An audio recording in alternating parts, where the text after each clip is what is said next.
Matt Lenihan, Boxing Social, in association with Empire Fight Store. Been joined by Mikaela Mayer. Mikaela, you've been busy. You've been covering the Olympics the past couple of weeks. How have you enjoyed that? Obviously, doing that and looking at, I suppose, the stars of tomorrow.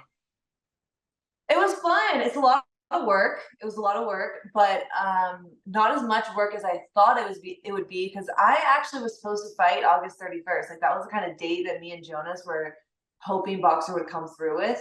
So I was about to fly my whole team there, thinking I was gonna have to like commentate all day and then train at night. So I didn't have to do that, which made it a lot more easygoing. But still, yeah, it was a lot of work in the mornings and early mornings and but a lot of fun too. Like I wanted that job for the last 5 years. So I literally applied for it for the year before the last Olympics and I didn't get it. So I was happy to have it this year. Great experience, really fun. Still had to train obviously because I got the news like the day Yeah. before I got there that like I was gonna have to prepare for this fight. So all good, but it was fine. Yeah, big news as well. I think it's a great fight. Before we talk about the Sandy fight, which I think's yeah, it's just a great fight for boxing. But in your own words, why are we not seeing the Natasha Jonas rematch happen from your end? It is not me or Jonas. Just know that. It's 100% Boxer. I don't know what their reasoning is, but we were hoping for a June date, June 15th. Didn't come through. Then we're already in July and we get word that we don't think the rematch is gonna happen. Like they said, so they said Boxer wasn't coming through the date. So they basically said, either we hold out and we wait, or I had an offer to fight on the Queensberry card July 27th. So we basically like got on a FaceTime with Natasha and was like, listen, we're really trying to make this happen, but it doesn't look like boxers can commit to a date. And it's already July and we've got a fight. So we might take this fight July 27th on the Queensberry card against somebody else. She's like, okay, she's really bummed too. She's totally on board with the fight. You know, she's hasn't fought since January either. And I don't know. It's really up to Boxer. You should do an interview with him next and just ask and let me know because Yeah. we're confused. But then I got the offer to fight to work this Olympic gig. And the opponent we were going to fight in July was going to be sort of a no-name person that I wasn't. I want big fights, right? So I was like, let me take this Olympic gig. I'll skip over July. And Boxer said, we'll fight you and Jonas rematch August 31st. So I'm like, okay, let me skip this July fight, go commentate the Olympics, and then they'll fight me and Jonas to August 31st. Of course, we get into August and they say, no, they can't commit to the date. So I'm like, at this point, I'm like, I don't know if I can really hold on for this Jonas rematch anymore because I have to fight. Like, I have to fight this year. So I'm sort of like mentally moving on from that. And that's when we sent the offer to Sandy, felt out a few other options, Chantel Cameron, and Sandy, as you saw, I tweeted Sandy, she came back with a no. So in my mind, like if you're just coming back with a no, no negotiations, no counter offer, nothing, then obviously you're just not interested in having the fight. So I just said, all right, she doesn't want it. We were discussing potentially Chantel Cameron, which was looking good. She's on board with that fight as well. I get to Connecticut to start working the Olympics. My manager calls and just drops everything. September 27th, Madison Square Garden, you versus Sandy main event. I'm like, where the fuck did this come from? I was like, yes, there's everything like music to my ears on the top rank card in America, main event, Sandy, ESPN. I was like, that's everything. It's ticking every box for me. What's the catch? Yeah, I was going to say, because obviously after the Jonas fight, regardless of the result, we're sort of past that bit now, but it was such a great fight. Everyone was sort of saying, look, we need to see this rematch. We all know what we're going to get at minimum. We're going to see a great fight. So is this kind of like a bit of a relief, the fact that you've not only got another fight, but there's a world title on the line. It is back in America. I know you love the UK, but you get a chance to sort of do it on home turf as well on the Top Rank show. Yeah, literally, like I said, it ticked every box. I was kind of shocked at what I was hearing. I was like, where did this come from? It went from a straight no. It went from rematch Jonas is off. Sandy said no. We have no fight date, no options. Go work the Olympics. We'll figure it out afterwards. So like, boom, everything I could have asked for against the opponent I wanted in America, back on a top rank show, Madison Square Garden. Like it's just perfect. So it's an ideal situation for me. I don't know what Top Rank did. They obviously were working on things behind the scenes, but they got it done. Props to them. And it's just good to be back. I had loved my time in the UK, but like I'm glad to be starting back in America. It's time. Yeah.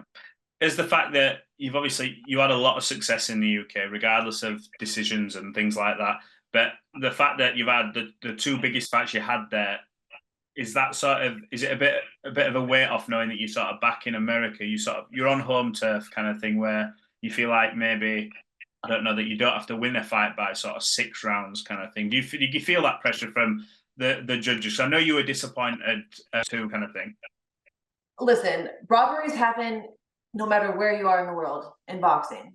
Like we know that, we've seen it everywhere. So that's not in my mind because I know it can happen anywhere. And being in those two situations taught me a lot. Like you just gotta do more than what you think. Like keep your foot on the gas every second of every round. So if anything, it was a great experience going into this fight because I'm not saying, oh, I can't get robbed. Like I didn't expect it before either. So I have to get that out of my head. I don't feel like safe because I'm in America, because at the end of the day, you don't know who those judges are. You don't know what they're looking at. You don't know. We don't know. This is boxing. So that's not in my mind at all. But it does feel good to know that I can be back in America and lots more friends and family can come and just, I miss it. The Sandy fight in particular, you would say there's probably a little bit more spice to it than maybe a Jonas rematch, or everything that's surrounding it. You know, Kay Koroma formerly in your camp, now Sandy's side of things. Is there that bit of extra needle there on your part because of how things have worked out, or is it just business? No, I think there's a little bit of extra something in this fight for a few reasons that I'm sure the world is sort of navigating and sort of discovering at this point. You know, I mean, how much do you know? I don't know where to start. You tell me.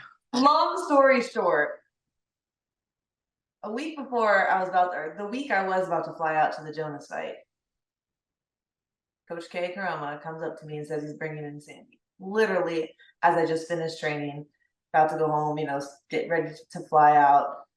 And he knew I was upset about it. I wasn't happy with it. I said, why would you do that to me? After 8 years together, why would you bring her in? And then he just went on saying that he was going to give her the flick. And I'm like, you guys are all a team. You and Flick are a team. Like we all run together. We're in the gym. We're sparring together. This little small gym, DLX, you've been there. It's tiny. I'm like, we're all a team. So whatever. At this point in my head, I immediately shift over to like, I got to focus on this Jonas fight. I'm not even going to deal with this bullshit. So I leave. But he knew I was upset about it. And then after the Jonas fight, I thought me coming back with a belt would be a conflict of interest, knowing that Sandy was now in my territory. But now me coming back without the belt, I realized was even more of a conflict of interest because now I need to navigate my way back to a world title. Now I'm coming for Sandy. I mean, I was going to eventually come for her anyway, but like now, like I'm coming for Sandy. I'm coming for the Jonas rematch. I'm coming for the Lauren Price. Like I'm coming for everybody with the belt in my division. So I knew immediately it just was going to be a huge conflict of interest. And I tried to stick it out. This is a lot of phases of the story, but I tried to stick it out. Coach Al wanted me to stick it out. I knew that the grass isn't always greener on the other side, so I was trying to be very careful about my situation, knowing that I've been with this person for a long time. I'm in the, this stage of my career needs to be navigated very carefully. And I want my team to help me navigate that situation, navigate back to the belt, not be training my competition. So it really rubbed me the wrong way that he was bringing her in. But when I found the time was right, I decided to make the move, found a great coach in Kofi Jantua.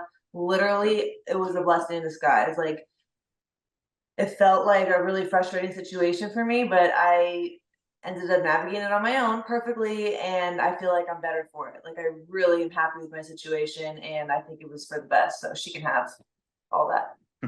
I was going to say, at this stage of your career, sometimes a change can be just as good as staying the same. You're no stranger to the game. You've been world champion. You've been on big stages. We sort of know how you fight. As as the new sort of team, the new setup, has it helped bring out different versions of you? Have you managed to see different improvements in yourself that maybe you weren't seeing before? Already. Talk to me.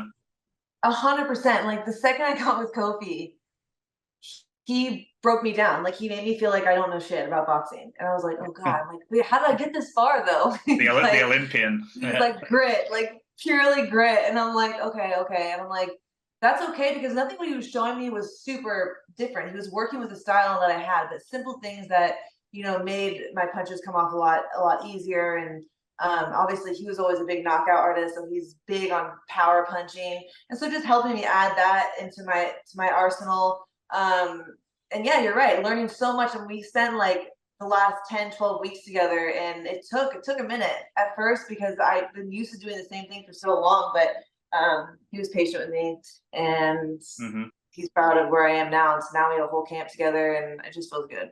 Did it make you almost feel like a novice again? I remember Tyson Fury speaking about when he first got with Sugar Hill, and how he said literally we were going back just to throwing a jab, breaking everything down. And it's like you get this far in your career doing a certain thing. Did it almost feel like, have I just like started this sport again, like going back in time? It totally did, but because I'm so experienced and I've been doing this for so long, I have the IQ to adjust, so it took a few weeks, but I got it, and it stuck with me. Like it's sticking. So that feels good, because you never know. Sometimes you're shown new things and it's like, I've been doing it one way for so long. Am I going to be able to adjust? But it's already sticking. So props to Kofi, because he's like an amazing coach. I wish I would have gotten with him years ago. Talk to me about the fight itself, an opportunity for you to pick up another belt. I've seen an interview, I think it was Fight Post, where it says, Sandy Ryan won't be pushing me from side to side. You're going in there to be the bully, to be the aggressor, to have that kind of fight. Obviously, if needed. I know there's more to your game than that, obviously. How do you see this fight playing out in your head with all the moving parts and the sort of narrative of the storyline, and how do you see it, honestly? Well, that quote came from her fight coming off of Terry Harper, where she sort of just pushed Terry Harper around. You can see that she hurt Terry Harper early on, and just had her sort of broken. But we all know that's not going to happen with me. That's where the quote came from when they asked about that. So, I'm not Terry Harper. I'm strong. I'm experienced. I can fight in all areas of the ring. But I think it's going to be a good fight because we're very similar when it comes to height and size. We have that amateur pedigree, so it's going to be a good technical fight. Is there anything between you and Sandy? Have you and Sandy spoken, apart from the odd back and forth on X or Twitter? I mean, I don't really take a lot from that sometimes, because I know boxing and you see a lot and things get made for fights and stuff. But are you and Sandy cool? Is there that thing between, or Nope. what is it? No, we're not cool. I don't know about you, but I would never come into someone else's situation the way that she did, and kind of step into a 8-10 year relationship almost between me and Coach K. Now, I know Coach K gave her the okay, but I called Sandy. I called her when I got back from the Jonas fight, because I opened my phone after the Jonas fight. She sent me this long message saying how, "Hi, Mikaela, I'm so sorry. I didn't realize I was stepping into your territory. It's nothing personal." All this bullshit, but saying, "Sorry about the fight. I think you won the fight. But, I just realized once I got here that, oh no, I'm in your territory." Like, you just realized that the second you got there? I've known Sandy for a long time.